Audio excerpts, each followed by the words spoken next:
विधानसभा चुनाव की बढ़ती सरगर्मी के बीच मुद्दे और सियासत दोनों चुनावी मैदान में दिख रहे हैं। कहीं दावेदारी का खेल चल रहा है तो कहीं प्रत्याशी अपने अपने वादों के साथ मैदान में निकल चुके हैं और चुनाव का रंग क्षेत्रों में नजर आ रहा है। नमस्कार, मैं हूं यशस्वी सिंह और आप देख रहे हैं मोड़ नेता कर रिपोर्ट। आज हम उस सीट की बात करेंगे जहां सीधी टक्कर बीजेपी और कांग्रेस में है।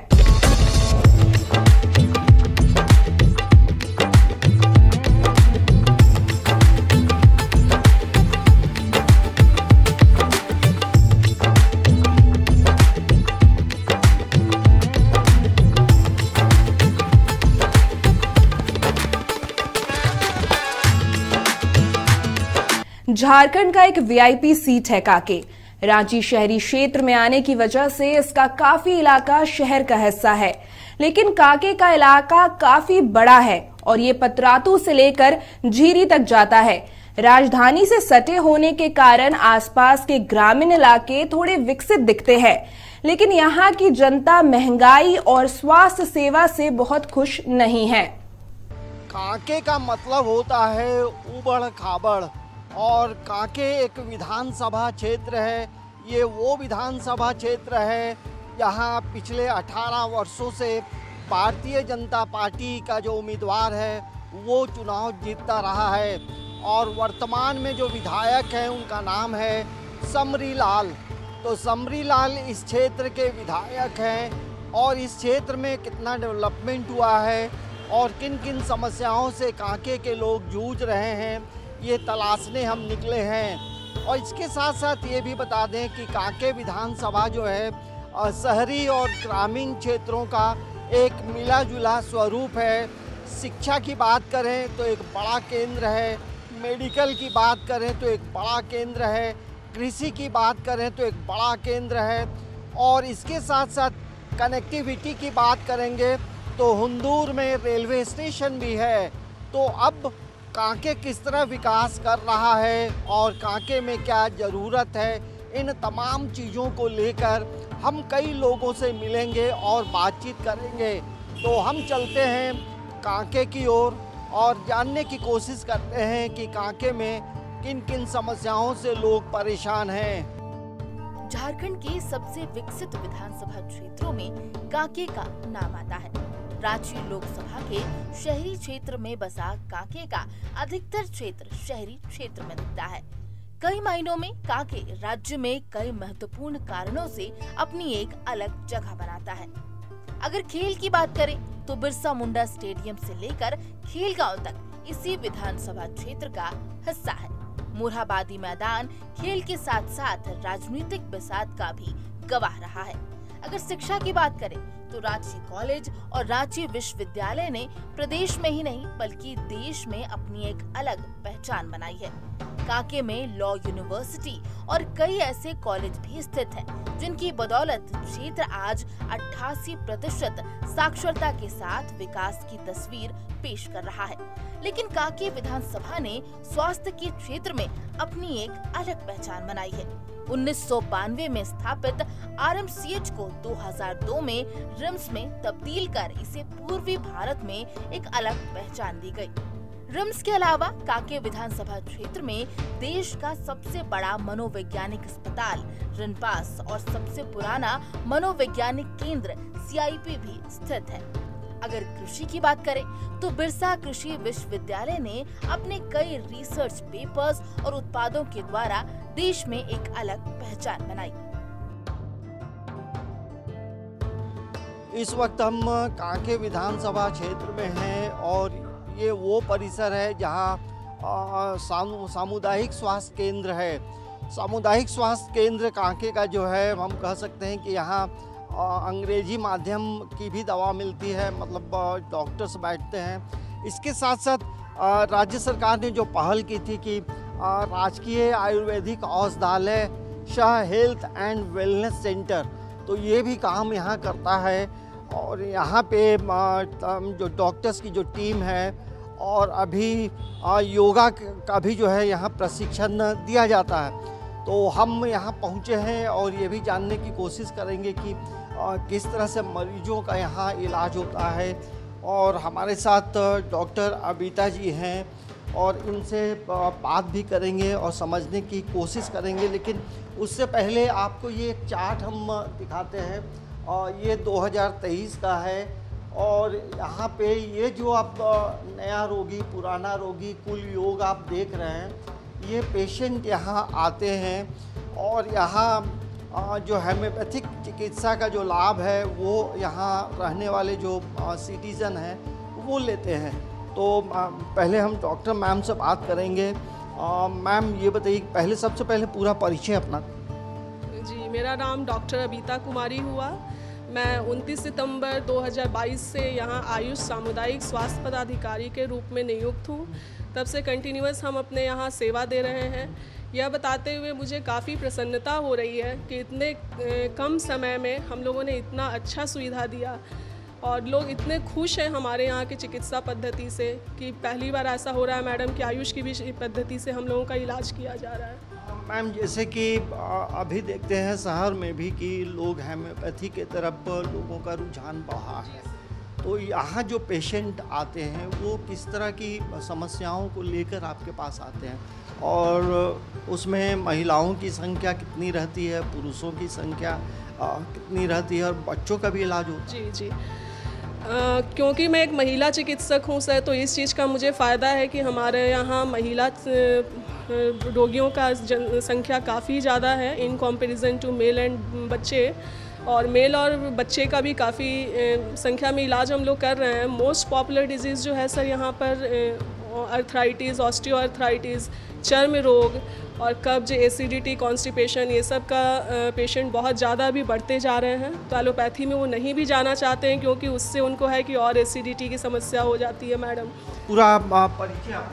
जी, मेरा नाम विजेता कुमारी है और मैंने डिप्लोमा किया हुआ है योग से एज अ योगा इंस्ट्रक्टर।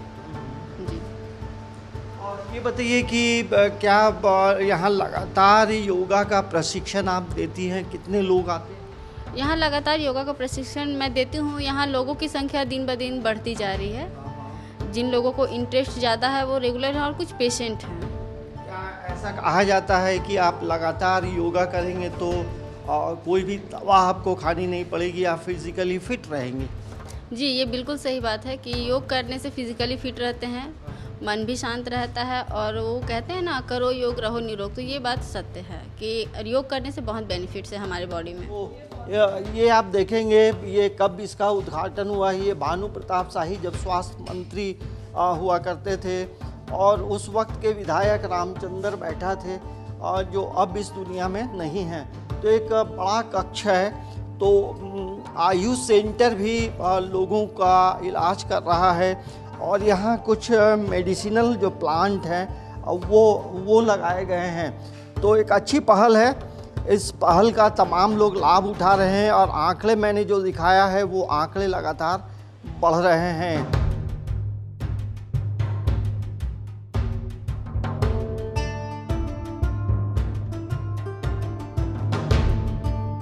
इस वक्त हम सुकुरहुट्टू में हैं और सुकुरहुट्टू में पानी की भी समस्या है। क्या नाम हो गया? रंजीत कुमार महतो। देखिए रंजीत जी अपने घर से बोतल लेकर आए हैं और यहाँ ये चापानल है और यहाँ से पानी लेकर जाएंगे। ये पानी पीते हैं? हाँ, पीने का पानी। तो क्यों अपने घर से पानी की समस्या क्यों हो गई? बस्ती में पानी नहीं है, पानी का समस्या है, चापानल नहीं है बस्ती में और बस्ती का पानी पीने लायक नहीं है। मतलब उसमें दाल भी नहीं गलता है, खाने पीने में अच्छा भी नहीं लगता है। तो ये सुकुरहुट्टू में ये घर घर जो नल जल योजना मिला है तो उसमें पानी भी भरपूर मिल रहा है, 2 घंटा पानी देता है, लेकिन उसमें कभी कभी जो है खाना बनाने में सुविधा होता है, इसमें कीड़ा वगैरह निकलते हैं। तो आप भी इधर ही रहते हैं? मेरा नाम महावीर नायक है, सुकुरहुट्टू के रहने वाले हैं। सबसे तो पहले हम लोग का सुकुरहुट्टू में सबसे ज़्यादा पानी का समस्या है। सभी का चापाकल का जल स्तर बहुत नीचे चल जाता है और हम लोग ये वन विभाग के ऑफिस के सामने एक चापाकल, इसी से पूरे गांव और अगल बगल सभी ले जाते हैं इसी पानी को। और शिक्षा का यहाँ भी अभाव है बहुत सारा, और बेरोज़गारी भी है, क्योंकि बहुत सारा इंस्टीट्यूट है लेकिन कुछ डिग्री पूरे नहीं करने के कारण कहीं कहीं जॉब नहीं हो पा रहा है। और पलायन इसलिए लोग करते हैं कि यहाँ रोज़गार सामने क्लोज में नहीं है उस तरह। तो स्कूलों की क्या स्थिति है, आप इससे अंदाज़ा लगा सकते हैं कि कस्तूरबा गांधी और अन्य जो सरकारी विद्यालय हैं पहले की तुलना में उसमें काफ़ी परिवर्तन आए हैं। अब हम आगे चलते हैं इस गांव की ओर और देखते हैं आगे क्या है। राजधानी रांची से सटे होने का फायदा कांके विधानसभा को मिलता दिख रहा है, लेकिन इसी के ग्रामीण क्षेत्रों की स्थिति सामान्य ही दिखती है। स्वास्थ्य केंद्र बने तो हैं और यहाँ कुछ गतिविधि भी दिखती है, लेकिन बेहतर संसाधनों की जरूरत आज भी इन केंद्रों पर नजर आती है। कांके विधानसभा क्षेत्र में प्राइमरी हेल्थ सेंटर और मैटरनिटी सेंटर नजर आते हैं, लेकिन सुविधा आप खुद ही देख सकते हैं। इस वक्त हम कांके विधानसभा क्षेत्र में हैं और यहाँ का जो सामुदायिक स्वास्थ्य केंद्र है उस परिसर में है। तो ये सामने आप देखेंगे जो सामुदायिक स्वास्थ्य केंद्र है, यहाँ सुरक्षित मातृत्व जो लाभ है वो लोगों को मिलता है और यहाँ काफ़ी संख्या में जो महिलाएं हैं वो यहाँ पहुँचती हैं। आप देखेंगे छोटे छोटे बच्चों को भी लेकर यहाँ आई हैं, इनसे भी पूछते हैं। दीदी, आप यहीं हमेशा आती हैं? हाँ, हमेशा। मतलब डॉक्टर वगैरह अवेलेबल रहते हैं? हाँ, रहते हैं। कभी भी आते हैं तो डॉक्टर? हाँ, सब समय रहते हैं। क्या क्या सुविधाएं मिलती हैं? सब, बच्चा के सुई, डिलीवरी के सब कुछ होता है यहाँ पे। तो ये आप देखेंगे ये जो स्वास्थ्य केंद्र है और दीदी एक मिनट, यहाँ किस तरह की सुविधाएं हैं? यहाँ तो सारी सुविधाएं उपलब्ध है। आप कब से काम कर रहे हैं? हम लोग तो आशा वर्कर हैं। आशा वर्कर हैं। हाँ। कैसा यहाँ लोगों का रिस्पांस कैसा? अच्छा है। अच्छा, हाँ, भी मिलता है? सारी सुविधाएं उपलब्ध है। हाँ। यहाँ मुख्य तौर से किस तरह के मरीज आते हैं? ज़्यादा तो जो गरीब लाचार रहते हैं वही आते हैं। किस तरह की? पर जांच के लिए प्राइवेट सरकारी के क्या बोलते हैं, प्रेगनेंसी जांच के लिए तो सभी कोई पहुंचते हैं दूर दराज से। जैसे जांच की बात हुई तो जांच में क्या क्या जांच होता है? जांच में लैब जांच में सारा कुछ, हीमोग्लोबिन, बीपी, शुगर, हाँ सभी जांच। सिर्फ ये नहीं है, अल्ट्रासाउंड की सुविधा नहीं है और सिजेरियन की, 2 चीज़ छोड़ के तो बाकी सारा उपलब्ध है। कहाँ से आए हैं? कामता से। कामता से। क्यों आए हैं? क्या इलाज कराने? टीकाकरण करवाना। तो ये आप देखेंगे कि इधर जो अलग अलग जो पंचायत हैं वहाँ से लोग आते हैं और ये सामुदायिक स्वास्थ्य केंद्र है और यहाँ कोशिश करते हैं कि यदि डॉक्टर्स आए होंगे, प्रभारी आए होंगे तो उनसे भी थोड़ी बातचीत करने का प्रयास करेंगे। तो ये कहा जा सकता है कि ग्रामीण इलाके में ये सामुदायिक स्वास्थ्य केंद्र जो सामान्य तौर से जो लोग यहाँ रहते हैं वो यहाँ आते हैं। अल्ट्रासाउंड की जो सुविधा है वो यहाँ अवेलेबल नहीं है, लेकिन हमें लगता है कि उन चीज़ों की यहाँ पे ज़रूरत है। कांके डैम का निर्माण यहाँ पर पानी के संग्रह के लिए किया गया था, लेकिन पथरीला इलाका होने के कारण कई इलाकों में पानी की कमी देखी जाती है। पर्यटन की दृष्टि से कांके देश के सबसे खूबसूरत वादियों में बसा है। बतरातू, पिठौरिया और कांके एक कॉरिडोर के रूप में विकसित कर पर्यटन की दिशा में एक मास्टर स्ट्रोक साबित हो सकता है। स्थानीय लोग यहाँ के विधायक बीजेपी के समरीलाल से बहुत ज्यादा खुश नहीं है। वे मानते हैं कि विधायक को क्षेत्र में और ज्यादा समय देना चाहिए था। इस वक्त हम सुकुरहुट्टू पहुँचे हैं और सुकुरहुट्टू जो है कहा जाता है कि यहाँ के जो कृषक हैं वो खेती बाड़ी भी करते हैं और यहाँ से सब्जियों की उपज भी बहुत होती है। और सुकुरहुट्टू में क्या समस्या है, हमारे साथ कृष्णा जी हैं, उनसे बात करेंगे। और कृष्णा जी, आप यहाँ कितने वर्षों से हैं? कितने साल हो गए आप यहाँ रहते हुए? हम लोग का तो 7 पीढ़ी से हम लोग।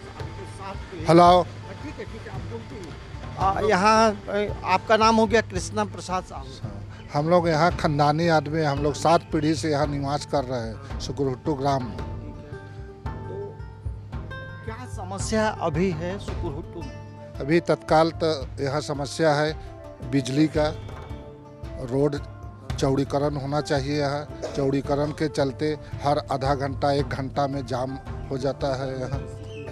और ये जो रोड है कहाँ निकलती है? ये रोड कांके से लेके ITBP जाती है और वहाँ रिंग रोड पकड़ता है। रिंग रोड पकड़ने के बाद वो अब जहाँ जाना चाहे जा सकते हैं। ऐसे आप लोग कृषक हैं तो क्या आप सिंचाई की सुविधा में क्या क्या है? सिंचाई की सुविधा में सरकार की तरफ से कुछ नहीं। हम लोग का जो अपना बोरिंग वोरिंग करवाए हैं उसी से करते हैं, चाहे कुआं हुआ है उसी से हम लोग सिंचाई का काम करते हैं। आप समरीलाल के प्रतिनिधि हैं, आप एकदम साफ स्वच्छ होकर बताइए कि उन्होंने अपने फंड का कितना इस्तेमाल इस क्षेत्र के विकास के लिए किया है? 100% सब बातें किए हैं। क्या क्या काम? एग्जाम्पल कि जब से सुकुरहुट्टू में समरीलाल जी का अथी हुआ, जो सपनों में सोचा नहीं था वैसे वैसे रोड यहाँ बनवाए उनके। रोड बनवाए, बाउंड्री वाल हुआ, बहुत सारा चापाकल 10 को चापाकल हुआ, अथी शेड का निर्माण हुआ। लेकिन कोल्ड स्टोरेज का मांग है वो अब तक कोल्ड स्टोरेज का मांग उन्होंने उठाया है, उसके ऊपर ज़मीन का चल रही है, उस पर भी काम चल रहा है। उम्मीद है कि वो भी पिठोरिया क्षेत्र में कोल्ड निर्माण जरूर होगी। भी स्वास्थ्य केंद्र भी गए थे, वहाँ जो महिलाएं जाती हैं अल्ट्रासाउंड की सुविधा नहीं है। इसके लेकर हमारे विधायक जी ने, आप देखिए विधानसभा में क्वेश्चन उठाया था, माननीय मुख्यमंत्री को इस पर गंभीरता ही नहीं ले रहे हैं। रोज मर रहे हैं आदमी, रिम्स में देख रहे हैं किसी को बेड नहीं मिले। इसके ऊपर माननीय विधायक जी बार बार क्वेश्चन उठा रहे हैं, इस पर ऊपर बार बार आप देख रहे हैं। कोई भी मरीज कांके विधानसभा से जा रहे होंगे वो जरूर देखने जाते हैं अपने विधानसभा के क्षेत्र के, लेकिन सरकार का ऐसा रवैया है कि अभी आप 2 दिन पहले देख रहे हैं कोई दवा उपलब्ध नहीं है। ये राज्य सरकार की निकम्मी है। तो ये देखिए, ये जो सड़क है आप देखेंगे किस तरह से लगातार जाम होता है और जाम से लोग जो हैं परेशान हो जाते हैं। तो ये लोगों की मांग है कि इस रोड का जो है चौड़ीकरण हो और तभी ये इसी तरह का जाम रहता है बराबर इसी तरह दिन भर 1 घंटा के बाद में ही रहेगा, पूरा जाम ऐसा ही रहता है। बहुत दिक्कत है यहाँ। पहले वाला जितना ज़मीन का यहाँ माप था ना, माप के मुताबिक यहाँ तक तो कुछ हद तक ठीक है। आगे जाके उसी की ज़मीन को लोग घर बनवा लिया है और इसको सकरा कर दिया। और इस रोड में आने जाने वाले जो लोग हैं, भैया हमेशा जाम रहता है? हम लोग तो नए हैं, हम लोग तो पहले। ये इधर ट्रैफिक जाम हो जाता है? हाँ हमेशा, जहाँ बड़ा गाड़ी घुसा जाम हो गया। तो ये आप देखेंगे, ये जो रास्ता है ये रिंग रोड की ओर ले जाता है और ट्रैफिक जाम से परेशानी होती है और रोड इसी तरह से जाम हो जाता है। जाम तो आए दिन होता है, ऐसा बात नहीं है। दिन में 10 बार जाम होता है। गाड़ी आया जाम हुआ। शहर के जो विधायक हैं समरीलाल से आप लोग कभी शिकायत की? परिचय हैं तो आज तक वो तो झांकने भी नहीं आए हैं। झांकने भी नहीं आए। ये इस रास्ते में जो हम दिखाए, ये रास्ता हमेशा पूरी तरह से ट्रैफिक जाम रहता है क्योंकि रास्ते का जो है चौड़ीकरण नहीं हुआ है और ये लोगों की मांग है। विधायक जी का इस मामले में अपना तर्क है।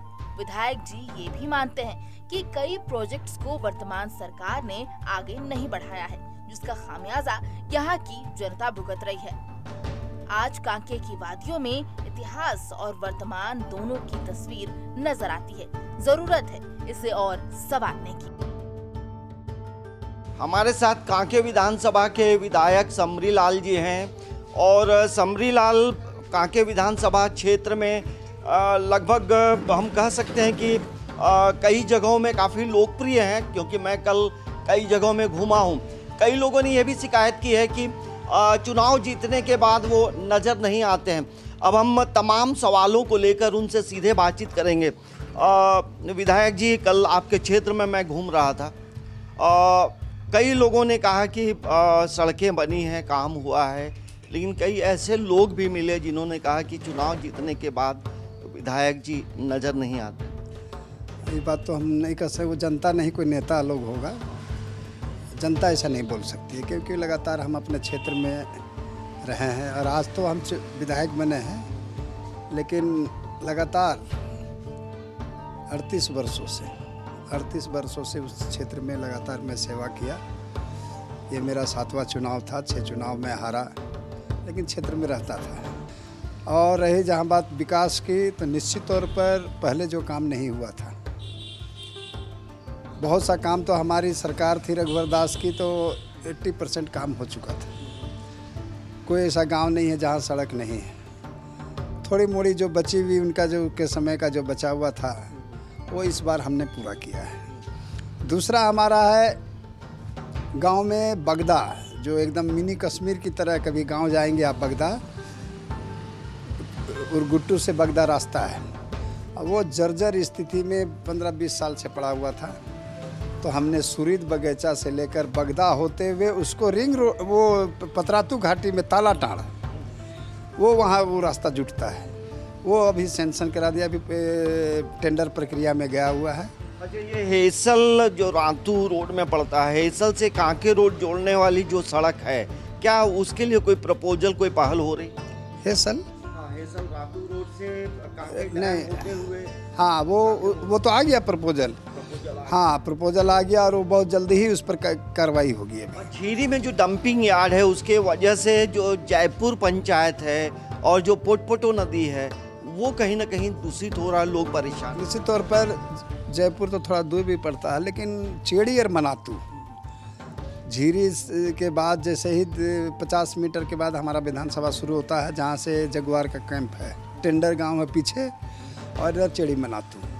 और हम लोग विधानसभा में भी इस बात को रखे हैं कि इसको कहीं दूर यार्ड को ले जाए, क्या कि वहाँ की वजह से बीमारियाँ फैल रही है, बिना मच्छरदानी के तो कोई सो नहीं सकता है। कांके विधानसभा क्या टूरिज्म कॉरिडोर के तौर पे विकसित हो सकता है? क्या ये प्रपोजल कभी आपने डाला है? निश्चित तौर पर हम बताते हैं आपको कि झारखंड का जो मिनी इंग्लैंड कहलाता है मैक्लुस्कीगंज, जहाँ एंग्लो इंडियन लोग रहते हैं और काफ़ी पर्यटक वहाँ आते हैं, उस चीज़ को हम लोगों ने दर्शाया है कि टूरिज्म के लिए सबसे अच्छा वो स्थान है। उसके बाद आप आएंगे तिरुफोल, हमारे यहाँ तिरुफोल इतना माने विघम भी है और बहुत प्रकृति का दृश्य बहुत सुंदर है, वो उसको डेवलप किया जा सकता है। और साथ ही साथ ये लोग जो आज कह रहे हैं ये पतरातू घाटी बोलता है, लेकिन वो पतरातू घाटी नहीं है, वो पिठोरिया घाटी है। हमने मांग किया है कि वो घाटी जो शुरू होती है, वो नागवंशी राजा मंदरा मुंडा की जन्म स्थली है, सुतियांबे। ये कांके विधानसभा क्षेत्र में ही है। हाँ, कांके जब पुल खत्म होता है, नीचे जो पुल जाता है, उसके बाद पतरातू शुरू होता है। आप देखेंगे सीमा पिठोरिया थाना, और जैसे ही पिठोरिया थाना खत्म होता है तो आपका पतरातू थाना। तो जो पिठोरिया थाना जहाँ खत्म होता है, वो सारी की सारी घाटी तो कांके पिठोरिया में है, और उसको पतरातू तो हमने रखा है इस बात को। ये कांके विधानसभा के विधायक समरी लाल जी थे और कई सवालों का इन्होंने जवाब दिया और ये भी बताया कि विधानसभा में ये प्रश्न मैंने रखा है और आगे कहाँ कहाँ सड़कें चौड़ी होंगी, तमाम चीज़ों को लेकर काफ़ी मुखर होकर उन्होंने बात की है। ये ज़रूर कहा जा सकता है कि अपने क्षेत्र में लगातार लोगों से मिलते हैं, काम करते हैं, लेकिन अभी भी जो है कई क्षेत्रों में इन्हें जाने की ज़रूरत है। और कांके विधानसभा को कैसे टूरिज्म कॉरिडोर बनाना है, ये एक बड़ा दायित्व तो हमें लगता है समरी लाल जो कांके के विधायक हैं उन पे ज़रूर जाता है, क्योंकि कांके एक खूबसूरत जगह है और कई ऐसे प्लेस हैं जो टूरिज्म कॉरिडोर से कनेक्ट होते हैं, तो राज्य को राजस्व भी प्राप्त होगा। समाचार प्लस के लिए कैमरामैन सुरेंद्र प्रसाद के साथ अंजनी कुमार, रांची। कांके का इलाका झारखंड के सबसे खूबसूरत क्षेत्र में आता है। कांके डैम, पतरातू घाटी, मोराबादी का इलाका, टैगोर हिल सभी आकर्षित करते हैं, लेकिन पर्यटन की दिशा में कोई ठोस कदम नहीं उठाए गए हैं। टूरिज्म कॉरिडोर की जरूरत यहां दिखती है और चुने गए विधायक को इसकी पहल भी करनी चाहिए। अब बात यहां के रिपोर्ट कार्ड की। अगर विधायक के काम की बात करें तो पिछले 5 साल में समरी लाल की मात्र उपस्थिति यहां हमेशा रही है। कई काम यहां अधूरे जरूर है, लेकिन कई प्रोजेक्ट्स पर काम चल रहा है, तो 10 में से 7 देते हैं। यहां के विधायक क्षेत्र में हमेशा दिखते तो हैं, जनता से इनका जुड़ाव भी है, लेकिन जाति प्रमाण पत्र के मामले ने इन्हें मुसीबत में डाल दिया है, तो हम यहां 10 में से 5 देते हैं। समरी लाल को अपने क्षेत्र में कुछ और बेहतर प्रोजेक्ट्स लाने चाहिए थे। विधायक फंड के साथ साथ शिक्षा की दिशा में कुछ और कर दिखाना था। काम करने के बावजूद लोकप्रियता थोड़ी घटी है, तो 10 में से 5 देते हैं। आज के इस मोर नेता कर रिपोर्ट में इतना ही। अगली बार फिर एक विधानसभा, फिर एक रिपोर्ट। नमस्कार।